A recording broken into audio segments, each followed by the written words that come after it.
제가 두 번째 한국에서 개척을 했을 때입니다. 목욕탕 건물 지하에 세를 얻어가지고 두 번째 개척을 시작했는데 얼마 짧은 기간에 교회가 상당히 부흥이 됐어요. 근데 그 당시에 그 성가대원들, 젊은 청년들을 집사님들이 개인적으로 봉사위원들이기 때문에 매주마다 그 짜장면을 자기들의 돈으로 대접을 했어요. 돌아가면서. 그러다가 어느 때에 재직회를 하는데 재정보고를 끝나고 나니까 한 집사님이 그런 제안을 했어요. 목사님, 이제 우리 집사들이 이 짜장면 사준 거를 교회 재정도 넉넉한데 교회에서 하면 어떠겠냐고 질문을 저한테 했어요. 그때 저는 엄청나게 충격을 받았습니다. 아, 저분이 지금 돌아가면서 집사님들끼리 이렇게 성가대원들을 대접하는 게 저렇게 아까웠었나? 내가 이 얘기를 듣는 순간에 너무 충격을 받아가지고 보따리를 싸가지고 기도원으로 올라갔어요. 금식 기도를 하러 올라갔습니다. 하나님 앞에 기도하는데 너무 슬프더라고요. 왜 사람의 신앙의 성장이 성숙하고 성장할수록 우리가 넉넉해지지 못할까? 하나님을 왜 그렇게 쫌생이 하나님으로 생각하고 신앙생활을 할까? 그리고 누구보다도 먼저 신앙에 앞선 사람이면 다른 사람보다 본이 돼야 된단 말이죠. 제가 생각할 때에 그분이 몇 달 만에 한 번씩 돌아가면서 대접하는 그 물질 때문에 그 집이 무너질 가정이 아니거든요. 근데 왜 생각이 그렇게 변할까? 이게 참 인간의 마음이 아니었는가 하는 생각이 들었어요. 근데 실질적으로 우리 인간의 모습이요, 가난하고 없을 때에는요, 어쩌면요, 베풀고 섬기기가 쉬워요. 왜냐하면 몫이 적으니까요. 근데요, 내가 부유해지고 내가 뭔가 있어지게 되면요, 내가 베풀고 섬겨줘야 된다는 몫이 많아진다고 생각해요. 그러면은 내 큰 것에서 많은 몫이 떼어내지니까 손해라고 생각하는 경향이 있어요. 근데 하나님 앞에서 우리의 신앙은 절대로 그게 아니거든요. 여러분, 이 모습을 우리가 어제의 27장의 두로에 대한 심판에 대한 이야기를 어제 말씀에서 여러분 읽으셨죠? 묵상하셨죠? 오늘 말씀에도 계속되는 말씀으로 기록이 되어져요. 그래서 에스겔서 27장은 바로 두로에 대한 애가, 슬픈 노래, 이렇게 말을 합니다. 두로는 지중해 지역에서 최고의 무역의 출발지라고 말씀을 드렸어요. 금은은 물론이고 상아와 보석, 향료, 자색, 옷감, 세계 모든 물품이 그쪽으로 와가지고 거기서 물물로 교환이 돼가지고 다른 데로 또 수출이 돼가는 거예요. 그래서 그 주위에 있는 열방 사람들이 이보다 부유한 나라는 없다, 이렇게 찬양을 했어요. 그런데 우리가 말씀의 결론에서 보듯이 하나님이 없는 번영은요, 결코 오래가지 못하더라는 거예요.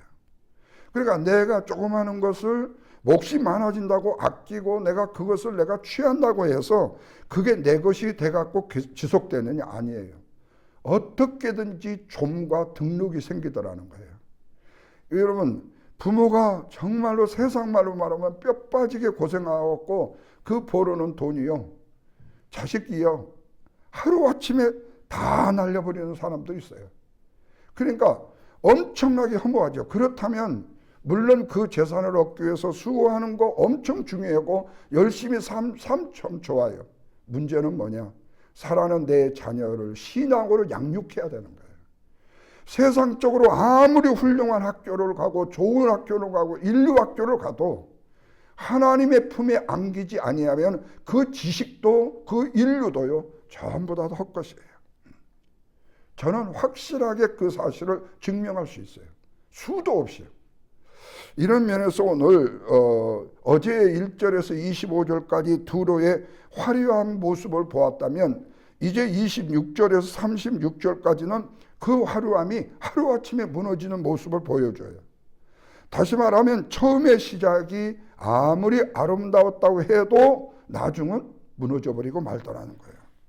처음에는 저들을 찬가, 그들을 높이는 찬가의 소리가 높여졌지만 마지막에는 그들에게 통곡밖에 남지 않더라. 그래서 세상은 성공을 찬양하지만 하나님은 그 성공의 기초가 뭐였는가를 보신다는 거예요. 이게 엄청 중요해요. 그렇기 때문에 하나님 없는 성공은 결국에 눈물로 끝난다라는 사실을 오늘 본문에서 분명히 가르쳐주고 있어요. 이렇게 이 얘기를 하면 야, 이거 무서워서 어떻게 신앙생활 하겠냐? 내가 모르면 몰라도 알고 나서 내가 이런다는 거 두려워할 이유가 없어요. 왜냐하면 우리의 인생의 삶 자체가 하나님께로부터 왔잖아요. 하나님께로 가잖아요. 그렇다면 우리의 인생은 내가 세상을 살아가는 과정 중에 염려하고 근심하면서 살아가야 될 삶이 아니라 하나님의 인도하심을 받아서 내가 살아가야 될 삶이라는 거예요. 그래서 오늘 말씀 26절과 32절에 보면은 이런 두로가, 이런 화려한 두로가 모든 나라의 찬가를 받을 만큼, 아주 찬양을 받을 만큼 괜찮은 이 두로가 동풍 한 번 부는 바람에 침몰되고 만다는 거예요. 자, 26절 보십시오. 내 사공이 너를 큰 물로 인도하리니. 너의 사공이, 그 배를 인도하는 사공이 너를 큰 물로 인도하리니.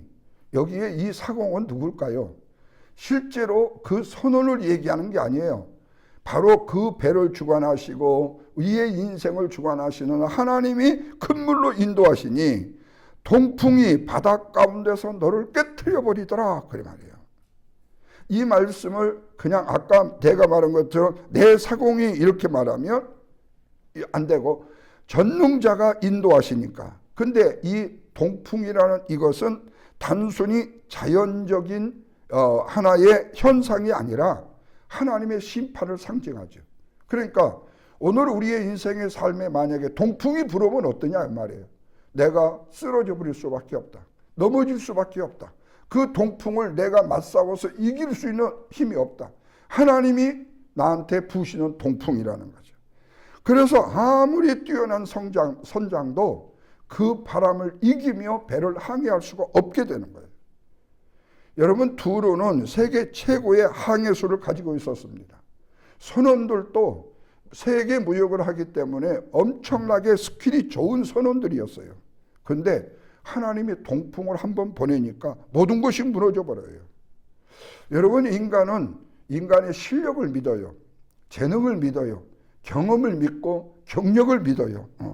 그래서 내 경험이면 되고 내 인맥이면 되고 내가 가진 물질이면 된다라고 생각해요. 근데 하나님이 심판의 동풍을 불어버리면요, 하루아침에 무너진다. 그러니까 우리가 이 말씀을 드리는 것은 하나님을 의지해야 될 필요성이 어디에 있는가를 우리가 반드시 마음으로 다짐해야 된다. 이제 이렇게 얘기를 좀 세게 하면요, 성도들이 그런 얘기를 해요. 목사님은 뭐 세상적으로 먹고 살 일 걱정하지 않고 오직 목회만 하시니까, 말씀만 전하니까 목사님은 그런 얘기를 하실 수 있지만 나는 돈도 벌어야 되고 비즈니스 해야 되고 자식도 키워야 되고 하는데 그럼 나는 이게 많잖아요. 그래요. 물론 그것은 가짓수로 많을 수 있어요. 근데 여러분, 옛날에 우리 어려서요, 선생님들 배설물은요 개도 안 먹는다고 그랬어요. 왜 그런 줄 아세요? 선생님들이 애들 때문에 얼마나 속 썩은 줄 아세요? 그러니까 선생님이 매를 들고 앞에서 가르치는 아름다운 모습, 말 안 들으면 때리는 모습만 생각하지, 선생님이 진정으로 내 살아가는 제자들을 위해서 아파하고 힘들어하고 고통스러워하고 애잔해하는 모습은 못 본단 말이에요. 목회자의 마음이 그거예요.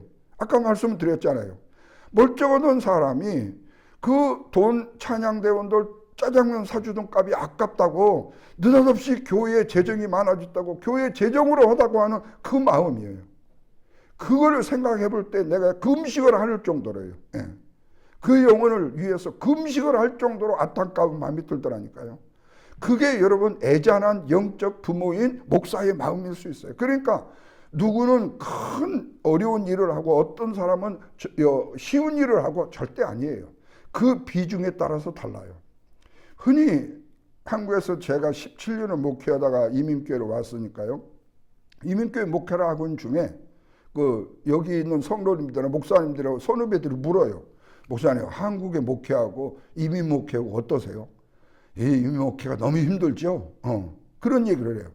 근데 저는 그렇게 생각했어요. 물론 힘들어요. 왜?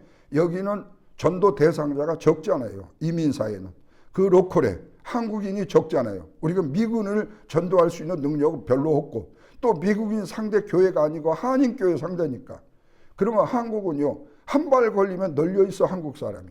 그러면 전도의 폭은 넓어질 수 있지만 실제로 여기는 폭이 좁아서 숫자가 줄지요. 그런데 목회는 똑같아요. 한국에 역사하는 귀신이요, 미국 교회도 똑같이 역사해요. 그러니까 어디가 더 힘들고 안 힘들고는요, 내가 측정하는 거지 현상과 환경이 만드는 것은 아니더라. 그래서 시편 127편의 1절에 보면 여호와께서 집을 세우지 아니하시면 세우는 자의 수고가 헛되다 이렇게 말씀해요. 그래서 우리는 우리의 실력이나 우리의 힘이나 우리의 물질을 의지하기 전에 하나님을 의지해야 된다. 그렇지 않으므로 우리의 재산은 어디로요? 동풍에 의해서 바닷속으로 가라앉게 된다. 자, 27절 보시면요, 선원, 사공, 무역상, 군인, 보물, 상품 모든 곳이 다 바닷속에 들어가 버려요. 두로가 평생 모았던 모든 재산들이 하루아침에 바다로 침몰돼 버려요. 예수님이 말씀하시잖아요. 너희를 위하여 보물을 하늘에 쌓아두라 그래요. 근데 너희를 위한다는 말이 나만을 위하는 게 아니고요, 살아는 내 후손과 내 자자 손손까지예요. 이 축복은요, 내 세대로 내가 받은 축복으로 그냥 끝나는 게 아니에요. 내 사랑하는 자녀들과 자녀의 자녀들이, 후손들이 주의 복을 받아야 돼요. 그러니까 사랑하는 부모가 살아있는데, 살아있을 때 내 자녀를 양육하면서요, 아이고 저놈 초등학교 졸업시키고 중고등학교 하고 그냥 지가 원하는 대학, 그리고 또 체면 좀 세울 만한 대학에 보내놓으면 이제 우리 끝이야. 절대 그렇지 않아요. 대학 가도 걱정이고요, 졸업해도 직장 때문에 걱정이고요, 또 직장 끝나고 나면요, 누구한테 시집장가를 보내야 될 때가 걱정이에요. 또 보내놓고 나면요, 손주를 잘 낳을까 못 낳을까가 걱정이에요. 그러니까 이전에는 뭐 며느리 없고 사위감 없는데 뭐 그냥 의뢰이, 우리 한인들이 거의 다 보면은 한인 이렇게 결혼도 하고 그 다음에 뭐 남자니까 여자하고 결혼을 하고 이렇게 생각했죠. 요즘은 안 그래요. 우리 한인 성도들이요, 기도 제목이 뭔지 아세요? 자녀들을 위해서요. 제발, 남자 며느리 안 데리고 가게 해달라고 기도하고요. 여자 사위 안 데리고 가게 해달라고 기도한다는 거예요. 그러니까 기도 제목이 바뀌어졌어요, 옛날 거예요. 그만큼 시대적으로요, 내 사랑하는 자녀들이요, 나아가야 될 길길이 험난해요. 그러니까 내 세대로 절대 끝나서는 안 된다, 그 말이죠. 그래서 하늘에 보물을 쌓아두라는 말이 바로 그 말이에요. 세상의 재물은 남겨놓고 가지만은 하늘의 보화는요, 영원히 쌓여졌어요. 살아는 내 후손들에게 주의 축복으로 전겨져요. 자, 이런 상황 가운데 있게 되니까 세상의 사람들이 이 두루를 보면서 뭐가 되냐? 안 됐다고 탄식을 하게 돼요. 28절에서 32절을 보면요, 모든 무역국들이 무역에 하는 나라들이 통곡을 해요. 그 슬픔은 뭐냐? 두로가 무너졌다. 아이고 안 됐다. 이것도 좀에 있어. 그런데 그들의 경제적인 손실보다도 내가 입을 경제적인 손실을 위해서 슬퍼한다는 거예요. 야, 그동안에 쟤들하고 장사 잘해서 이익 5알씩 3알씩 남겨 먹었는데 쟤들이 망해버렸으니 내가 이제 어떻게 장사를 해? 이게 이거예요. 그러니까 저들이 망하는 것이 아프기는 하지만 내 경제적인 손실 때문에 더 아픈 거예요. 그러니까 우리 사람들은요, 이해관계가 끝나잖아요. 그러면 인간관계 끝이에요. 이해관계가 끝나면요. 그래서 여러분, 흔히 유튜브에 맨날 나온 게 그거잖아요. 은퇴한 이후로 제일로 많이 떠나는 게 누구냐? 사람이 떠난다. 또 뭐가 떠난다 해갖고 첫째, 둘째 해가지고 좋아요 누르세요. 그거 나오잖아요. 예. 그게 제일 중요한 게 뭐냐면요. 사람이 떠나요. 그리고 내가 부르지 않으면요. 먼저 부르지 않아요. 그렇기 때문에 애롭지 않으려면 내가 먼저 불러야 돼. 예. 이게 인간관계를 지속시키는 거예요. 근데 또 내가 부른다고 해서 내가 날마다 손해가 되는 것은 아니에요. 하나님은요, 우리를 끝까지 붙들어 주셔요. 그런데 인간의 관계는요, 시간이 지나면요, 그냥 스탑이 돼버려요. 그리고요, 내가 그냥 내 가정에서 내 집안에서 스테이하고 있으면요, 내 가까이 있던 사람들도 점점 멀어지고 말아요. 그래서 사람을 의지하지 말고 하나님을 의지하자. 자, 두 번째로 33절과 36절에 보면요, 이 파선이, 이 두로가 어디로 파선이 되냐? 바다 깊은 곳으로 파선을 하게 돼요. 자, 두로가 무역국이 됐을 때 주변 나라들이 다 부유한 나라가 됐어요. 왕들도요, 두로를 의지했어요. 근데 이 두로가 무너지니까요, 세상에 순식간에 등을 돌려버려요. 34절 보십시오. 네가 바다 깊은 곳으로 파선했으므로, 이 말은 뭐예요? 완전히 침몰을 했어요. 분명히 실패가 아니에요. 회복하기 어려운 파선이에요. 뭐 때문이죠? 교만 때문이에요. 하나님을 잊어버렸기 때문이에요. 복의 근원을 버렸기 때문이에요. 그렇다면 우리가 깨달아야 되는 것은 뭐죠? 세상의 영광은 한순간이다. 그러나 하나님의 영광은 대대처자 손손이라는 거예요. 그러면서 35절 보십시오. 섬 주민들이 놀랍니다. 왕들이 두려워 떱니다. 이제까지는 두로가 최고다요. 그런데 오늘은 두로가 망했다. 그래서 여러분, 세상의 평가는요, 엄청 빨라요. 누가 잘됐다고 하면 잘됐다고 소문이 금방 나고요. 누가 망했다고 하면요, 잘됐다는 소문보다 더 빨리 나요. 거기는 초속 한 3배가 더 돼요. 예, 망했다는 거든요. 그리고 남이 안 된 일이 당했다, 이 일은요, 너무 빨리 퍼져요. 예. 그리고 교회의 아픔과 시련에 대한 이야기도 너무 퍼져요. 우리가 흔히 그렇게 얘기해요. 그런 아픔들을 위해서 우리가 기도하자. 그게 중요해요. 그런데 실질적으로 그거보다도요, 그런 소문과 그런 얘기들을요, 우리가 듣기를 좋아하는 인간의 심성이에요. 예. 그러니까 우리가 코미디 같은 걸 좋아하는 분들이요, 마음이 조금 약한 분들이에요. 왜냐하면 그런 웃기는 거 그걸로 해가지고요, 내가 잠깐이라도 위로를 이렇게 받아요. 근데 세상적으로도 마찬가지예요. 세상적으로도 우리가 예를 들어서 인간극장 뭐 이런 거에 보면요, 질병 몸 몇 끼로 고생하고 뭐해서 막 머리 빡빡 깎고 그 다음에 이거 뭐 하는 거 이거 보면요, 내가 슬퍼져.